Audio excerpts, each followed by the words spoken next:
देवभूमि उत्तराखंड का एक बेटा आज अपने घर परिवार से हजारों किलोमीटर दूर ब्रिटेन की जेल में बंद है। पहाड़ की कठिन परिस्थितियों में पला बड़ा एक बेटा वर्षों तक समुद्र को नापता रहा, अपने परिवार और देश के लिए मेहनत करता रहा। लेकिन आज उसी के परिवार की आंखें उसको सुरक्षित घर लौटने की राह देख रही हैं।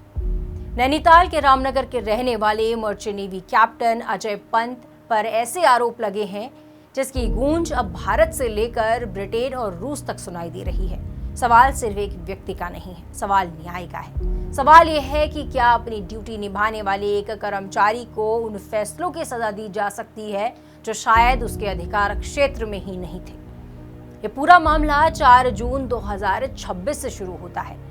रूस के उस्तलूगा टर्मिनल से 1,01,400 टन कच्चा तेल लेकर MV सिमट्रोक नाम का टैंकर गुजरात के सिक्का पोर्ट के लिए रवाना हुआ था। इस जहाज की कमान कैप्टन अजय पंत के हाथों में थी। लेकिन 14 जून की रात सब कुछ बदल गया। भारत पहुंचने से पहले ही ब्रिटेन की नेवी ने इस जहाज को अपने कब्जे में ले लिया। कैप्टन अजय पंत को गिरफ्तार कर लिया गया। कहा गया कि जहाज में बिना किसी वैध राष्ट्रीय झंडे के उसके समुद्र क्षेत्र में प्रवेश किया गया है। बताया जा रहा है कि यह जहाज पहले कैमरून में रजिस्टर्ड था, लेकिन प्रतिबंध लगने के बाद कैमरून ने इसे अपनी रजिस्ट्री से बाहर कर दिया था। इसी के बाद ब्रिटिश अधिकारियों ने एक बड़ा ऑपरेशन चलाया। 16 जून को ब्रिटेन की अदालत ने कैप्टन अजय पंत को जेल भेज दिया। अब इस मामले की अगली सुनवाई 16 जुलाई को होगी। अगर आरोपी साबित होते हैं तो उन्हें अधिकतम 10 साल की सजा हो सकती है और इसी डर की वजह से कैप्टन अजय का परिवार परेशान है।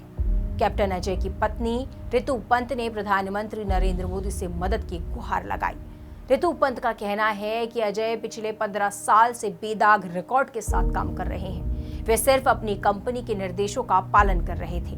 उधर घर में उनके बुजुर्ग माता पिता और 2 छोटी बेटियां सदमे में हैं। उनके पिता BC पंत हाल ही में गंभीर बीमारी से उबर कर घर लौटे हैं। ऐसे में परिवार का सबसे बड़ा सहारा खुद मुश्किल में फंस गया है। रितु पंत का कहना है कि शिपिंग कंपनी ने अजय की गिरफ्तारी की जानकारी तक नहीं दी। हालांकि अब भारत सरकार भी इस मामले में सक्रिय हो चुकी है। विदेश मंत्री S जयशंकर ने पूरी रिपोर्ट्स मांगी है और लंदन स्थित भारतीय हाई कमीशन को हर संभव कानूनी सहायता देने के निर्देश दिए गए हैं। उत्तराखंड सरकार ने भी विदेश मंत्रालय से हस्तक्षेप की मांग की है। लेकिन इस पूरे मामले में एक सवाल लगातार उठ रहा है।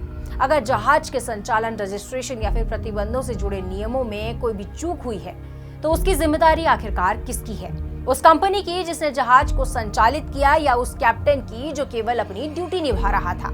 क्योंकि एक बात तो साफ है, किसी भी कर्मचारी को सिर्फ आदेशों का पालन करने की कीमत अपनी आजादी देकर नहीं चुकानी चाहिए। आपकी क्या राय है? अगर गलती हुई है तो सजा किसे मिलनी चाहिए, कंपनी को या फिर कैप्टन अजय पंत को? अपनी राय कमेंट बॉक्स पर हमें जरूर बताइएगा।